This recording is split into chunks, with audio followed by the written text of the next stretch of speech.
ఈ సచిదానంద సద్గురు సాయినాథ్ మహారాజ్ కి జై.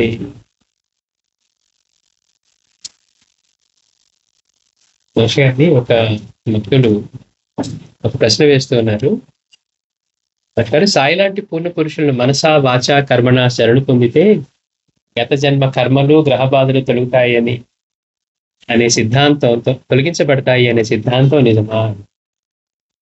సాయి లాంటి పూర్ణ పురుషుల్ని మనసా వాచా కర్మణ శరణు పొందితే గత జన్మల కర్మలు గ్రహ బాధలు తొలగించబడతాయి అనే సిద్ధాంతం నిజమా అని మహర్షి గారిని ఈ ప్రశ్న వేస్తూ ఉంటారు. సహజంగా మనందరికీ ఉండే ఆలోచన ఏది అంటే, మనకి పెద్దవాళ్ళు భగవంతుని ఆరాధించడం ఎందుకు చెప్పారంటే, ఆయన కష్టాలు వచ్చినా కోరికలు వచ్చినా వాళ్లే తీర్చాలని చెప్పి మనకి ఆయనే దిక్కని చెప్పి లింక్ చేశారు తప్పించి, భగవంతుడిని ఎందుకు ఆరాధించాలి, గురువుని ఎందుకు తెలుసుకోవాలనేది మనకి ఎవ్వరు అలా మన పెద్దవాళ్ళకి వాళ్ళ పెద్దవాళ్ళు చెప్పలేదు. అట్లా మన వరకు కూడా ఎవరికి రాలేదు. మనకి భగవంతుడు ఎప్పుడు గుర్తొస్తాడంటే, ఇక మన చేతులు దాటిపోయింది, ఇక మన వల్ల కాదు అన్నప్పుడే మనకి గుర్తొస్తాడు. అందుకని మన అందరి ఎట్లా ఉంటుందంటే, ఆయన పట్టుకున్నాం కదా, మన కష్టాలు తొలగిపోవాలి కదా అని. కానీ మహర్షి గారు చెప్తున్నారు, మనలోనూ అంతటా నిండి ఉన్న ఒక పరమాత్మ తత్వమే మనం శరణు పొందిన సద్గురువు అని గుర్తించి దానిని అనుసరించి నడుచుకుండడమే శరణు పొందటం. చూడండి, శరణు పొందటం అంటే మనం ఏమనుకుంటాం, నమస్కారం చేసేసి మళ్ళీ పక్కకు వచ్చి మన ఇష్టారాజ్యంగా ఉంటూ మేము ఆయనకి ఎంతో భక్తులం అండి, శరణు పొందేసాం, ఇక ఎందుకంటే ఏం లేదు, సాక్షాత్ నమస్కారాలు చేస్తాం, లెగుస్తాం, పడతాం. మాస్టర్ గారు అంటారు, చాప్చుడు కూడా పడుతుంది లెగుస్తుంది అంటూ ఉంటారు. అంటే మనం అలా అనుకుంటూ ఉంటాం, మనం చేసేదే చాలా మనం శరణాగతి చెందేశామని. మాస్టర్ గారు అంటున్నారు, మనలోనూ అంతటా నిండి ఉన్న ఒక పరమాత్మ తత్వమే మనం శరణ పొందిన సద్గురు అని. మనం శరణ పొందే సద్గురువు రూపంగా కాకుండా మనలోనూ అంతటా నిండి ఉన్నటువంటి ఆ పరమాత్మ తత్వమే అది సద్గురు రూపంలో ఉందన్న విషయాన్ని గుర్తించి నడుచుకోవడమే శరణ పొందడం. అప్పుడు అన్నిట్లోనూ ఆయన ఏమన్నది గుర్తించి ఆయన్ని చెప్పినట్టుగా నడుచుకోవడమే శరణ పొందడం. ఇందులో తన అభిప్రాయాలకు ఇష్టాయిష్టాలకు తావుంది. సద్గురువు బోధించిన రీతిన కర్మణ మనస వాచ అనుక్షణము ఏ మార్గ జీవించడం, అందులో వచ్చిన కష్ట నిష్ఠూరాలను మన ప్రగతికి అవసరమైన ఔషధము అనుపానాలుగా సద్గురువు ప్రసాదించడమని గుర్తించి నడుచుకోవడమే శరణు పొందటం అంటే. అసలు చూడండి, శరణు పొందటం అంటే మనం ఏమనుకుంటున్నాం, ఏదో ఆయన ఆశ్రయం చేసి ఒక పారాయణ చేసేసి ఒక నమస్కారం చేసేసి స్వామి అంత నీదే అనేసి మనం ఆయన నమ్ముకున్నాం, ఆయనే చేస్తారని మనం ఉంటూ ఉంటాం. అది శరణు పొందడం అనుకుంటున్నాం. అసలు మాస్టర్ గారు ఏమంటున్నారు, అసలు మనం ఏ సద్గురుని అయితే శరణు పొందుతూ ఉన్నామో ఆ సద్గురు అంటే రూపం కాదు, మనలోనూ అంతటా నిండి ఉన్న ఏ పరమాత్మ తత్వం అయితే ఉందో అదే మన సద్గురు అని గుర్తించి ఆయన చెప్పినట్లుగా నడుచుకోవడమే శరణు పొందటం. అంటే ఆయన చెప్పినట్లుగా మనం నడుచుకుంటున్నామా, మనం నమస్కారం చేస్తున్నాం, లేకపోతే మనకి చేతైనంతగా ఏదో వీరినంతగా పారాయణ చేస్తున్నాం, మనసు నిలిచినా నిలవకపోయినా ఆ పారాయణ అయిపోగానే మనం మళ్ళీ ఎలా ఉంటామో మనకు తెలుసు. కానీ బాబా చెప్పినట్టుగా, అంటే సద్గురువు చెప్పినట్లుగా మనం ఉంటూ ఉన్నాం. మన శరణు పొందినట్లు ఎప్పుడు చెప్పుకోను అంటే ఆయన చెప్పినట్లుగా మనం నడుచుకున్నప్పుడు అంటున్నారు మహర్షి గారు. ఇంకా మన ఇష్టాల అభిప్రాయాలకు దీనికేం లేదు. పైగా సద్గురువు బోధించిన రీతిన కర్మణ మనస వాచ అనుక్షణము ఏ మార్గ జీవించడం. ఎవరికి బాబా చెప్పిన అన్ని రూపాల్లో నేను ఉన్నాను గుర్తించుకో, ఉపాసని బాబా లాంటి వారికే చెప్పినా గానీ ఆయనే జారిపోతూ ఉన్నారట. నువ్వు ఇక్కడ దాకా నైవేద్యం తీసుకొని రావక్కర్లేదు, నువ్వు ఎక్కడ చూస్తే అక్కడే ఉన్నారంటున్నారు. వెంటబడిన కుక్క రూపంలో ఆయనే ఉన్నారు, ఆశగా చూసిన హరిజనుడి రూపంలోనూ ఆయనే ఉన్నారు. ఇంతగా సాధన చేసిన వాడు సైతం ప్రకృతి అంతగా మప్పింపు చేస్తుంది. కానీ బాబా ఏమంటున్నారు, ఆయన బోధించిన రీతిన కర్మణ మనస వాచ అనుక్షణము ఏ మార్గ జీవించడం. అంటే మన దృష్టి అంతా ఆయన మీదే ఉండాలి, ఏది చూసినా ఆయనే గుర్తొచ్చేట్లుగా ఉండాలి. అందులో వచ్చిన కష్ట నిష్ఠూరాలను మన ప్రగతికి అవసరమైన ఔషధము అనుపానాలుగా సద్గురువు ప్రసాదించడమని గుర్తించి నడుచుకోవడమే శరణు పొందడం అంటే.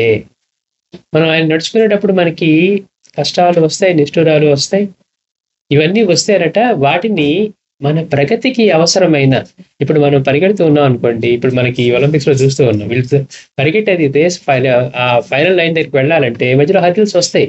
ఆ హర్డిల్స్ ని దూకి వెళ్తేనే తప్పించి ఆ వచ్చే హర్డిల్స్ ని దాటుకుంటూ వెళ్ళటమే. ఇక్కడ ఇందులో ఆయన చెప్పినట్టుగా నడుచుకుంటూ అనుక్షణము ఆయన్ని గుర్తుపెట్టుకొని మనస కర్మణ వాచ అనుక్షణము ఏ మారక జీవించడం, అందులో వచ్చిన కష్ట నిష్ఠూరాలను మన ప్రగతికి అవసరమైన, అంటే మనం ఆ ప్రగతిని సాధించడానికి అవసరమైన ఔషధము అనుపానాలుగా సద్గురువు ప్రసాదించినవి గుర్తించి నడుచుకోవడమే శరణు పొందడం. మనకి ఎలా అనిపిస్తుందంటే, అయ్యో నేను బాబాని పట్టుకొని ఆయన చెప్పినట్టు చేస్తూ ఉన్నాను నా శక్తి మేరకు, అయినా కానీ నాకు ఈ కష్టాలు ఎదురవుతూనే ఉన్నాయి, ఇబ్బందులు ఎదురవుతూనే ఉన్నాయి, అసలు నీ పట్టుకుంది ఆయన తొలగించమని కదా, ఆయన పట్టుకొని చేస్తూ ఉన్నా మళ్ళీ ఇవే ఉన్నాయే అని మనకి అనిపిస్తూ ఉంటుంది. ఎందుకంటే మన అందరి ఉద్దేశం కూడా బాబాని పట్టుకున్నాం, ఇక మనకి రెడ్ కార్పెట్, గతంలో చేసినవన్నీ మనకి గుర్తులేవు, మనకి తెలియదు, కాబట్టి మనం పట్టుకున్నాం కాబట్టి రెడ్ కార్పెట్ వేసేసి ఇక నుంచి లైఫ్ ఇక బ్రహ్మాండంగా ఉండిపోతుంది అని అనిపిస్తుంది. ఆయన చెప్పినట్లుగా నడుచుకుంటే ప్రమాదంగానే ఉంటుంది. అయితే ఇక్కడ మాస్టర్ గారు అంటున్నారు, ఆ వచ్చే కష్టాలు నిష్ఠూరాలు ఇవన్నీ కూడా మన ప్రగతికి అవసరమైనటువంటి సోపానాలుగా, అనుపానాలుగా, ఔషధంగా ఆయనే ప్రసాదించినవి. ఇప్పుడు ఒక ఇబ్బంది వచ్చినా, ఇంకొక ప్రాబ్లం వచ్చినా కానీ అది ఆయన ప్రతి ఒక్కటి కూడా ఆయన ప్రసాదించినవేనని గుర్తుంచుకొని నడుచుకోవడమే శరణు పొందడం. అంటే బాబా నీకు శరణు పొందానంటే ఇక మాట్లాడటానికే లేదు, ఏది వచ్చినా అది ఆయన ప్రసాదమే. ఆయన ఊరికే మనకేం శిక్ష విధించరు. మనకి ఇక్కడ మాస్టర్ గారు అంటారు, ఇంకా ముందు చెప్తారు ఈ మాటని, అందుకని శరణు పొందామండి మేము ఆయన్ని, అంతకుముందు మనం విశ్వసించామనే మాట చెప్పుకున్నాం. మాస్టర్ గారు అంటారు మనం విశ్వసించలేదు, ఆశ వహించాము ఆయన పట్ల అంటారు.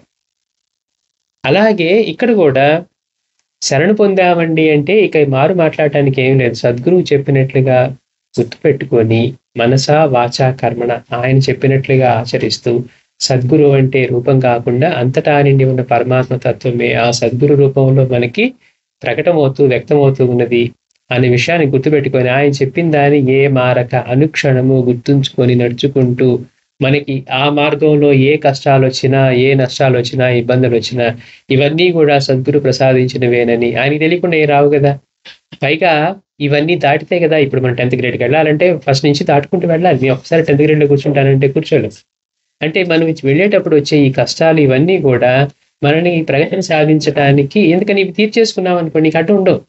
లేదు ఇవి నెట్టేసుకున్నాం పక్కకి, మళ్ళీ అడ్డు వస్తాయి. ఇప్పుడు వద్దు అని అడిగి మనం ఆయన్ని ఎట్లాగో మెప్పించి పక్కకి నెట్టించాం అనుకోండి, మళ్ళీ ఎదురొస్తూనే ఉంటాయి. అందుకని ఆ వచ్చే వాటి పట్ల కూడా మన దృష్టి ఎలా ఉండాలంటే, ఇవి కనుక ఇప్పుడు ఎట్లా కొట్లా ఆయన దయతోటి కనుక మనం దాటగలిగితే ఇవి అయిపోయాయి, ఇక అప్పు తీరిపోయింది అనుకోండి, మనం వెంట పడ్డు సగం ఇచ్చి పెడితే ఏమవుతుంది, మళ్ళీ వాడు వస్తూనే ఉంటాడు.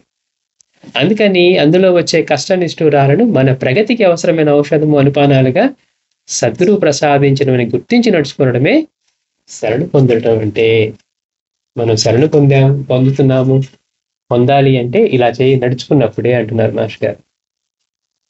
ఇలా శరణు పొందడానికి హృదయపూర్వకంగా ధ్యానము, పారాయణ, భావయుక్తమైన నామస్మరణ, పూజ, సత్సాంగత్యము, మన లౌకిక బాధ్యతలు ఆయన మనకు విధించిన కర్తవ్యంగా త్రికరణ శుద్ధిగా నిర్వర్తించడము అవసరం. మళ్ళీ మాస్టర్ గారు అంటారు, ఏదో ఒకటి చేస్తూ రెండోది వదిలేద్దాం అంటే అది ఒప్పుకోవడానికి లేదట. అంటే ఒక శరీరంలో ఒక భాగం పక్షవాతం వచ్చినట్టు అని అంటారు. ఎందుకని రెండూ ఉన్నాయి. మనకి ప్రతి ఒక్కటి ఏ బాధ్యత అయితే ఉందో ఆ బాధ్యతల్ని మనం నిర్వర్తించాల్సిన వాళ్ళ పట్ల మనం బాధ్యతగా ప్రేమగా నిర్వర్తించకుండా, మళ్ళీ మీ వల్ల నీ ఇబ్బంది పడుతున్నాను, ఎప్పుడో నేను తపస్సుకి వెళ్తాం అనుకుంటే అన్నట్టుగా ఉన్నాం అనుకోండి, అది మళ్ళీ అది ప్రేమగా నిర్వర్తించినట్టు కాదు.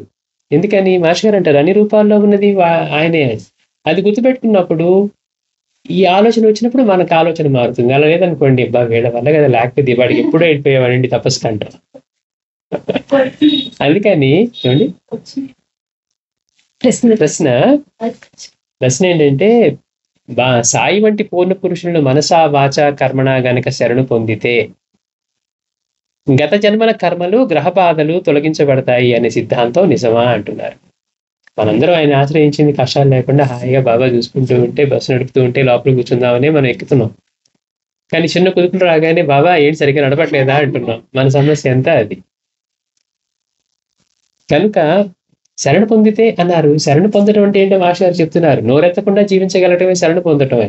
ఇంకా అలాంటప్పుడు మళ్ళీ బాబా రెండు గ్రహ కర్మలు బాధిస్తూ ఉన్నాయి, లేకపోతే ఈ కష్టం వచ్చిందని చెప్పడానికి లేదు. ఎందుకని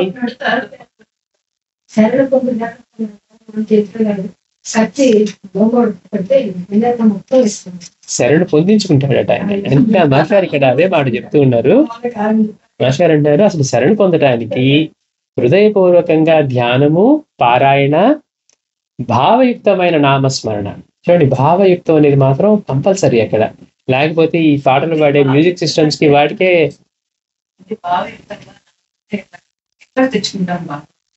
ఇప్పుడు పారాయణ చేసాం. ఆ పారాయణలో నుంచి ఇప్పుడు మనం ఒక్క నామం చెప్పుకుంటున్నాం అనుకోండి, సర్వజీవ స్వరూపాయ అన్నాం. అంటే మాస్టర్ గారు ఎలా చేసేవారో చెప్పారు. ఒక్కొక్క ఆయన మాస్టర్ గారు పూజ పెడితే 2-3 నామాలకి 3-4 గంటలు గడిచిపోయాయట. అని భావయుక్తం అనేది ఎప్పుడంటే, ఇప్పుడు నేనేదో పని చేసుకుంటా, సాయి సాయి సాయి ఆ ఊరికే అటు పక్క నుంచి దక్కితే సాయి, తుమ్మితే సాయి అంటాం, కానీ భావం ఉండదు అందులో. ఇప్పుడు మీకు ఎలా ఉండాలి, మనం కాకదికి మేము చెప్పుకున్నాం తర్వాత, ఆయన ఎట్లా ఆయన స్మరించుకుంటూనే, అరే ఏది స్మరించుకున్నా చూడు బాబా ఎంత మన కోసం ట్రైన్ ఆశ్రమం చేశారు. ఆ స్మరణ ఎట్లా ఉంటుంది, ఆయన ప్రేమను గుర్తు చేస్తూ ఉంటుంది. అంటే ఏది తలుచుకుంటూ ఉన్నా మన మనస్సు ఇప్పుడు ఊరికే సాయి అని పెదవులతో కాకుండా లోపల కూడా ఆయన తత్వాన్ని, ఇప్పుడు నామావళి చేయమన్నది అందుకే. అయ్యా నువ్వు గొప్పవాడివి, నువ్వు అన్ని స్వరూపాల్లో ఉన్నావు అంటే మనకేం రాదు. ఆ నామంతో మనలోను అంతటా ఉండి అలా చేస్తూ ఉంటే మనం దేని ధ్యానం చేస్తూ ఉన్నామో అది కొంతైనా మన మనసుకు పడుకుంటుందని మనం ఇది నామావళి చేసేది. అది కాకుండా అశ్వత్వం చేశారు, డటాగా పూలేసి చేసామనుకోండి. అందుకని బాబా మళ్ళీ అక్కడ కూడా చెప్పారు, భావయుక్తంగా ఎవరైతే భక్తి పొంగే హృదయంతో సాయి సాయి అని అంటారు అన్నారు. కానీ పుట్టిగా సాయి సాయి అంటే మ్యూజిక్ ప్లేయర్లు కూడా అనేస్తాయి. అందుకని మనసు కనెక్ట్ అవుతూ ఆ తత్వాన్ని గుర్తు చేసుకోవాలి. అందుకని భావయుక్తమైన నామస్మరణ, పూజ, సత్సాంగత్యం. ఇప్పుడు పూజ కూడా ఉంది. మనకి ప్రేమ కలిగి కృతజ్ఞతాభావం వస్తే ఆటోమేటిక్గా పూజ చేస్తాం. ఇప్పుడు మా నాన్న ఎంత కష్టపడ్డాడో నా కోసం అని అనుకున్నాం అనుకోండి, వెంటనే వాళ్ళ పట్ల పూజ్యభావం వస్తుంది. లేకపోతే మా అమ్మ ఎంత ప్రేమగా చూసానో పూజ్యభావం వస్తుంది. తల్లి అంటే చేయమంటే అదేంటంటే నాకు ఏం జరిగిందని ఇప్పుడు పట్టించుకోలేదు అనిపిస్తుంది. తెలిసినప్పుడు ఏమనిపిస్తుంది, నా కోసం ఎంత కష్టపడింది. అట్లా ఇప్పుడు బాబా గురించి ఆయన తత్వం తెలిసి అన్ని జీవుల పట్ల ఎంత ప్రేమగా ఉన్నారు, నేను ఇలా ఉన్నా కానీ ఆయన నా పట్ల దయ చూపిస్తున్నారే అన్నప్పుడు ఆటోమేటిక్గా ఆ భావం కలుగుతుంది. అందుకని మన కృతజ్ఞతతో చేసేటప్పుడు పూజ కూడా భావయుక్తం అవుతుంది. అందుకని పూజ, సత్సాంగత్యం, అలాగే మాస్టర్ అంటున్నారు మన లౌకిక బాధ్యతలు ఆయన మనకు విధించిన కర్తవ్యంగా త్రికరణ శుద్ధిగా నిర్వర్తించడము అవసరం. ఇక్కడ త్రికరణ శుద్ధిగా చేయాలి. మళ్ళీ ఏదో కష్టంగా వీళ్ళందరూ ఇప్పుడు అడ్డంకిగా ఉన్నారు, నా సాధన ముందుకు సాగట్లేదు, సాధన ఎక్కడో కూర్చొని చేసేదని మన ఉద్దేశం కాబట్టి వీళ్ళందరూ అడ్డంకిగా ఉన్నారనిపిస్తుంది. ఎదురయ్యే ప్రతి నిమిషం ఆయన్ని గుర్తించి ఆయన రూపాల్లో ఆయనే ఉన్నాడు నడుచుకోగలిగితే అదే సాధన అయిపోతూ ఉంటుంది. అందుకని ఎక్కడా కూడా మనకి విధించిన కర్తవ్యాన్ని తప్పుకోవడానికి అవకాశమే లేదు. త్రికరణ శుద్ధిగా నిర్వర్తించడం అవసరము. ఇది శరణ పొందడానికి కావాల్సింది. ఇలా యత్నిస్తూ శరణాగతిని క్రమంగా నిర్దిష్టం చేసుకోవాలి. చూడండి గమ్మత్, ఇక్కడ మాస్టర్ ఏమంటున్నారు, ఇలా జీవించడానికి మనం ప్రయత్నిస్తూ ఒక్క రోజులో అయిపోయేది కాదు ఇది. బాబా మీరు శరణాగతితో ఉండమన్నారు, ఈ రోజు ఉన్నాను, రేపు ఉండను అనడానికి లేకుండా. అందుకని ఇలాంటి భావంతోనే జీవిస్తూ, అందుకని ఇలా యత్నిస్తూ శరణాగతిని క్రమంగా నిర్దిష్టం చేసుకోవాలి. ఇది ఒక్కరోజు కుదిరిపోయింది బాబా, ఇంకేముంది నాకు వచ్చేసింది, మరి రేపు ఉంటుందో లేదో కానీ ఇవాళైతే ఉందంటానికి లేదు. ఆ భావం ఎలా ఉండాలంటే క్రమంగా నిర్దిష్టం అవ్వాలి. శరణాగతి సామాన్యంగా ఒక జన్మలో కుదిరేది కాదు.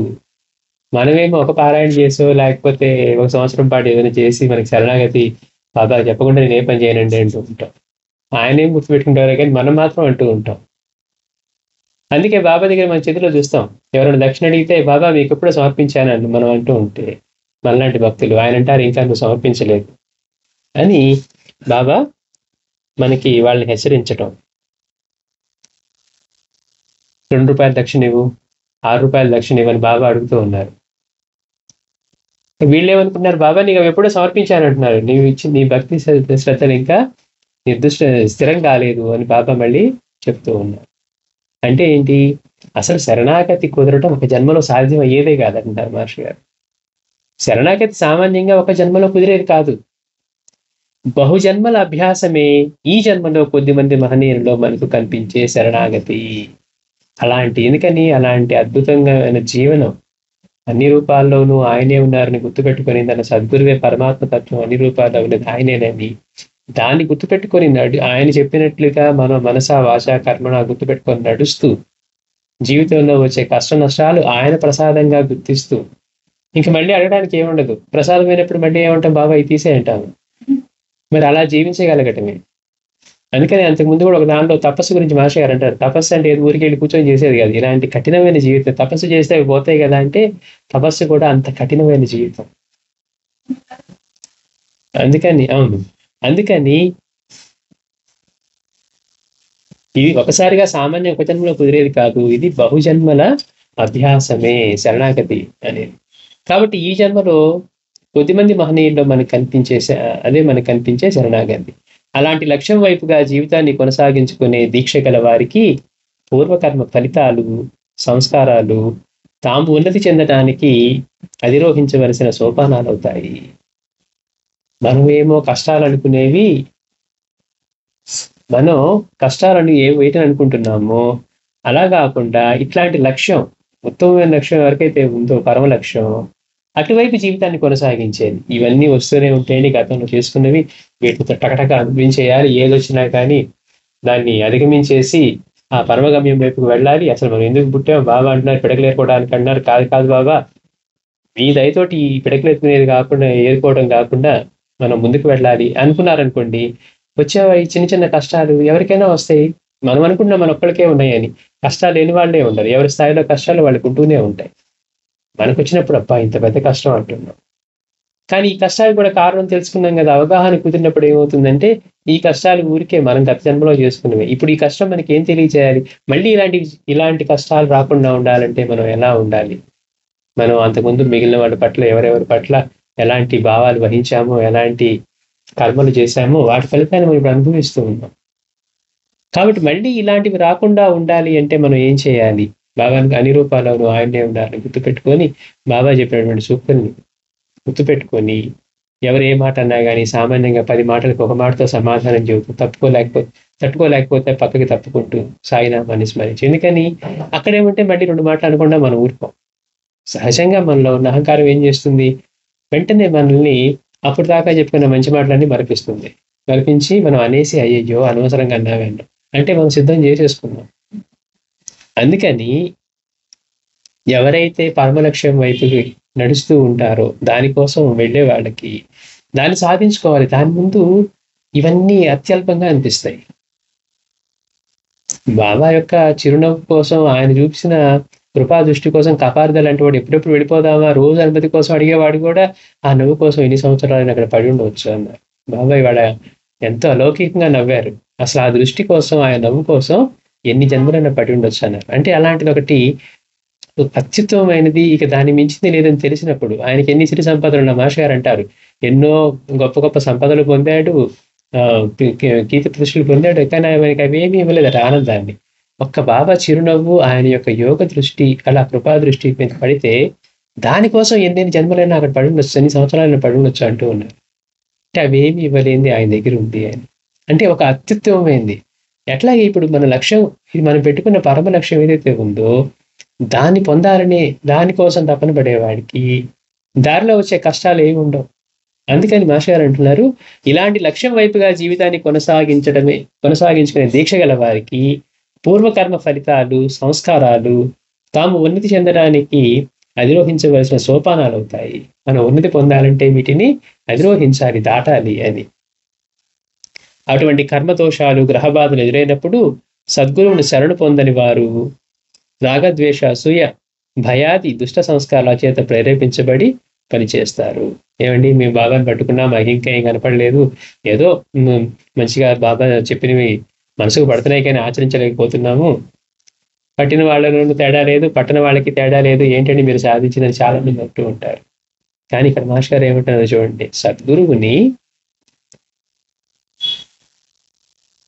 అటువంటి కర్మదోషాలు, గ్రహబాధలు ఎదురైనప్పుడు సద్గురువుని శరణు పొందని వారు, ఆయన ఆశ్రయించి ఆయన చెప్పినట్లుగా నడుచుకోని వారు ఏమవుతుంది, మళ్ళీ వారు రాగద్వేష, అసూయ, భయాది దుష్ట సంస్కారాల చేత ప్రేరేపించబడతారు.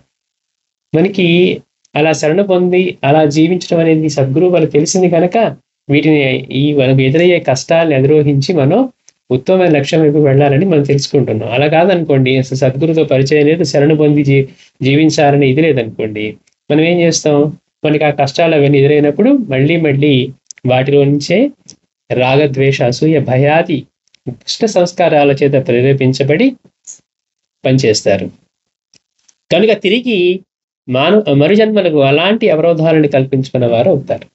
అంటే ఏమవుతుంది, సద్గురుని శరణు పొందలా, ఈ విషయాలు తెలుసుకోలేదు, బాబా చెప్పే మాటలు మనకు తెలియదు, ఎలా జీవించాలి, ఇప్పుడు మాస్టర్ గారు చెప్పిన వివరణ తెలియదు. మనం ఏం చేస్తాం, మామూలుగా ఈ మార్గంలోకి రాని వాళ్ళకి ఒక మాట అంటే 10 మాటలని హాయిగా నిద్రపోతారు. ఎందుకని, ఒక్క మాట అంటే నోరు ముయించేసామండి అంటారు. అంటే ఏమవుతుంది, తర్వాత వాటికి అన్నిటిని సిద్ధం చేసుకుంటూ మనం ఇప్పుడు ఆనందంగా ఉన్నట్టుగా అనిపిస్తుంది మనసుకి. వాళ్ళు మనల్ని ఒక మాట అన్నారు, 10 మాటలు అనేసాం, ఇంకా మనల్ని ఎప్పుడు అనరు, మంచి సమాధానం చెప్పామంటాం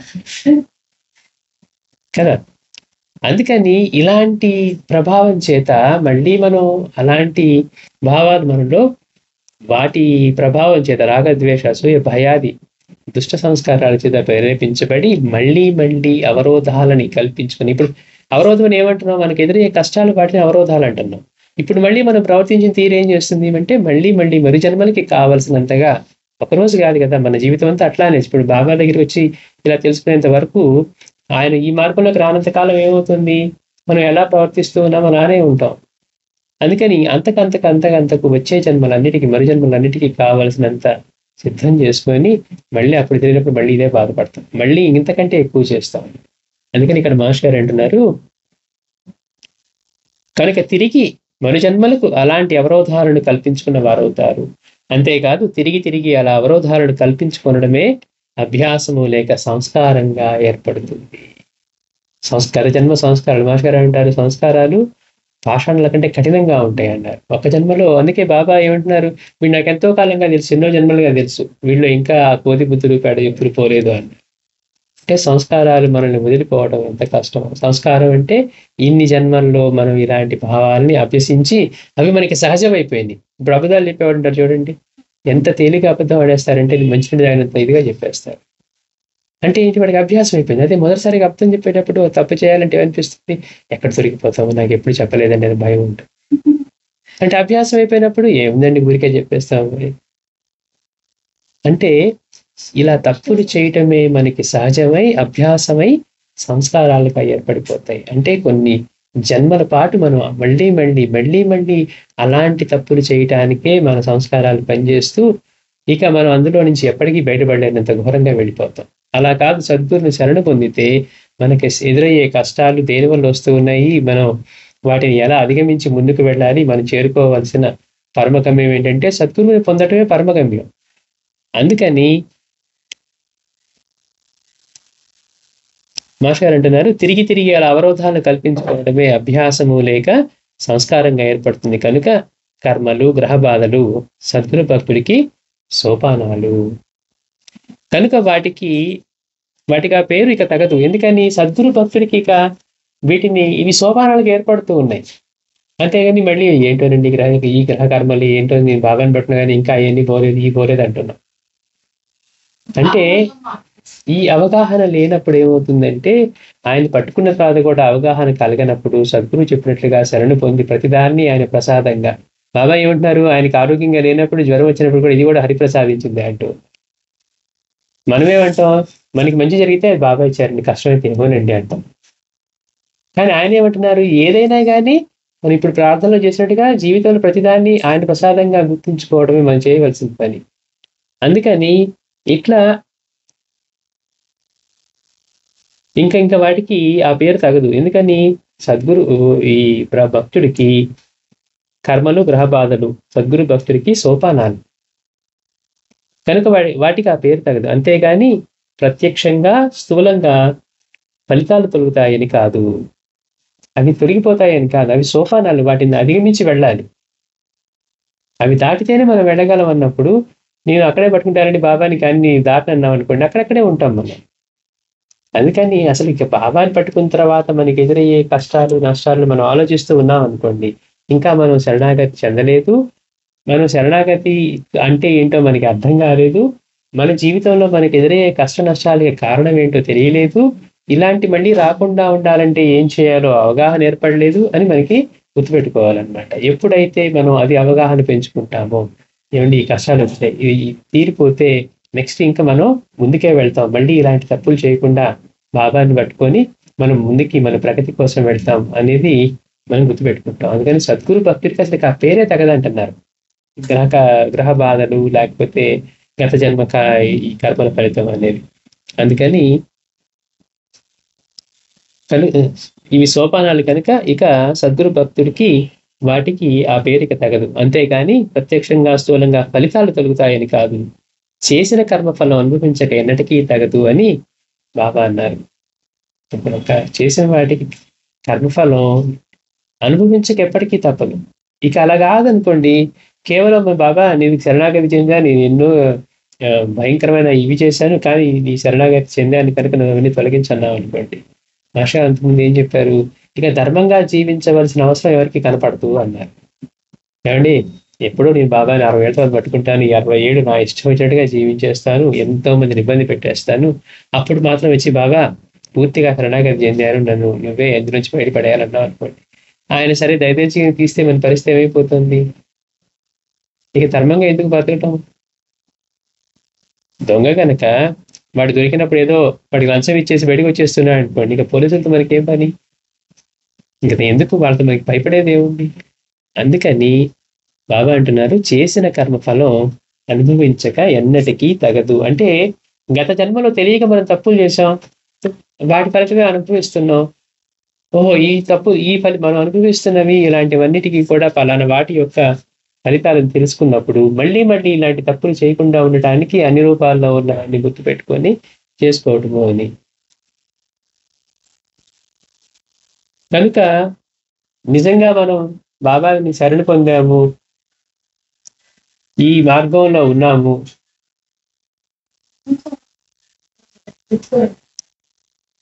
అన్నప్పుడు ఇక వాటికి ఆ పేరు అని పెట్టడం కూడా తగదు. అంతేగాని ప్రత్యక్షంగా అవేవో మారతాయని కాదు. అయితే మాస్టర్ అంటున్నారు, బాబా ఏమన్నారట, చేసిన కర్మఫలం అనుభవించక ఎన్నటికీ తగదు అని నారీ గురుపుతో బాధపడుతున్న డాక్టర్ పిళ్ళేకు సాయి చెప్పింది మరవకూడదు. పిళ్ళేకి బాబా చెప్పినటువంటి దాన్ని మరవకూడదు అంటున్నారు మాస్టర్. పామరులు కర్మ గ్రహ బాధలు ప్రాణాలు తీసే వంటివి సద్గురు భక్తులకు అవి రోగాలు తగ్గించే మోతాదులు అంటున్నారు.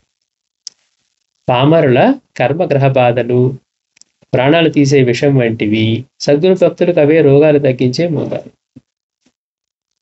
అంటే ఇప్పుడు మనకి సద్గురు భక్తుడు అయిన వాడికి వచ్చేవన్నీ కూడా సోపానాలు గాను వీటిగాను ఉంటాయి. పామరులకేమో అవి ప్రాణాలు తీసే విషం వంటివి అంటున్నారు. అందుకని నిపుణుడైన వైద్యులు ఉపయోగించే పాషాణాది ఔషధాలు నాశనానికి రక్షణకు కూడా కారణం కాగలవు.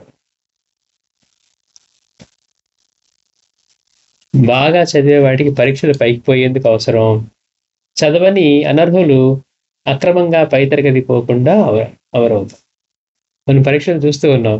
బాగా చదువుకునే వాడికి ఎప్పుడెప్పుడు పరీక్షలు వస్తాయా, వాడిని ప్రూవ్ చేసుకొని అందరికీ బాగా చదివాయని తెలుసుకొని ముందుకెళ్ళాలనుకుంటాడు. వాడు చదవడం సరే బండి పరీక్ష ఏదో ఒక వగ్గతోటి నెట్టబడతాయా, లేకపోతే మనకి ఏదైనా అవకాశం ఉండేట్టుగా మనం వాటిని అధిగమించడానికి ఏదైనా చూస్తానికి ఉంటాయా అని వాడి ఆలోచన ఉంటుంది. అదే పరీక్షలు ఒకటికి ఎట్లా ఉంది, ఈ మార్గంలో చదువుకొని మంచిగా ఉండేవాడికి వాడు పైకి వెళ్ళటానికి తర్వాత ముందుకు సాధించడానికి ఏమో అవి అవకాశంగా ఉన్నాయి. కాని వాడికి ఎట్లా ఉంది, ఈ పరీక్షలు అలా పైకి ముందుకు పోకుండా ఉండటానికి ఉపయోగకరంగా ఉన్నాయి అవే పరీక్షలు. కనుక మనకి వచ్చే గ్రహకర్మ బాధలు కానివ్వండి, గత జన్మ బాధలు కానివ్వండి, సద్గురు భక్తుడికి సోపానాలు, మిగిలిన వాళ్ళకేమో అవి ప్రాణాలు తీసే విషం వంటివని చెప్తూ ఉన్నారు.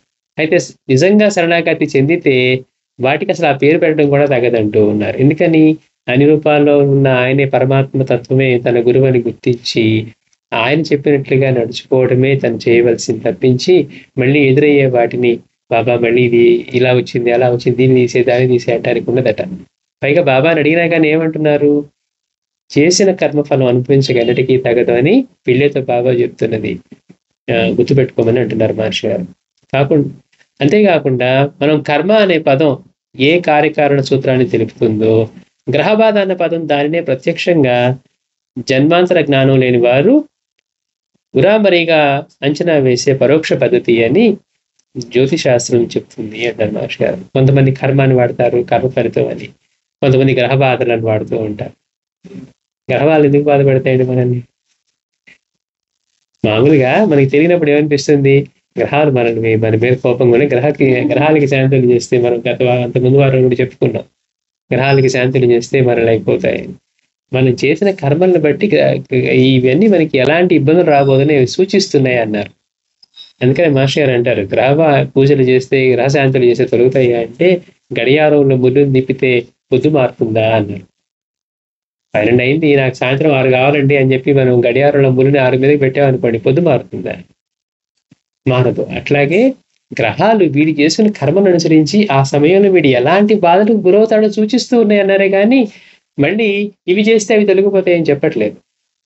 అందుకని కర్మ అనే పదం ఏ కార్యకారణ సూత్రాన్ని తెలుపుతుందో, గ్రహబాధ అన్న పదం దాన్నే ప్రత్యక్షంగా జన్మాంతర జ్ఞానం లేని వారు ఉరామరిగా అంచనా వేసే పరోక్ష పద్ధతి అని జ్యోతిష శాస్త్రం చెప్తుంది అంటున్నారు. ఒకటి పొడుగును అంగుళాల్లో కొలిస్తే ఇంకోటి సెంటీమీటర్లో కొలుస్తుంది. అంటే రెండు కూడా ఒకటే. వీళ్ళు వాడుకలో ఎలా ఉందో చెప్తున్నారు. ఒకదాన్ని సెంటీమీటర్లో కొలిస్తే ఇంకోదాన్ని అంగుళాల్లో కొలిచినట్టుగా ఉంది అంటున్నారు. అందుకని ఇప్పుడు సాయి లాంటి పూర్ణ పురుషులను మనసా వాచ కర్మణ కనుక శరణ పొందితే గత జన్మ కర్మలు గ్రహబాధలు తొలగించబడతాయనే సిద్ధాంతం నిజమంటే ఇది మహర్షి గారు వివరించింది.